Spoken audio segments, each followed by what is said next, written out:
ఇల్లు అడి గంట అవుతుంది. తీర్పు ఆరుగా లేచి బయట పడుతుంది ఈమె.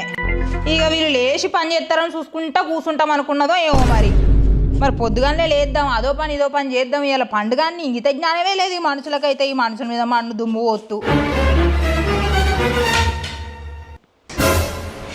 ఏంది ఏమైంది? ఏం కావాలి? కొత్తగా అయ్యేదేమున్నది నా బతుక్కు. ఏరు పడ్డా కూడా మనుషులు నన్ను వదిలి రాయే. ఏం సాధిద్దాం అనుకుంటాలో ఏమో. మింగి నీళ్ళు తాగుతారు కావచ్చు మరి. ఏందే మింగి నీళ్ళు తాగుతారని చెప్తాను?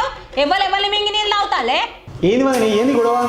ఏంది పిల్లగాలని పెళ్ళాము నా మొగ నేను తిట్టుకుంటాంటే నీ పెళ్ళానికి ఏమైంది నాకు అర్థమైతలేదు.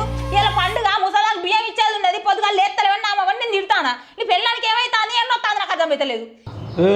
ఏందే ఏంది ఈ బతుకమ్మ పండుగ రోజు బియ్యం ఇచ్చుడేది నాకు అర్థం కాక అడుగుతా. సంవత్సరానికి ఒకసారి తిది చూసుకొని ఇద్దాము, కొన్ని రోజులన్నా గుర్తుంటదని నేనంట.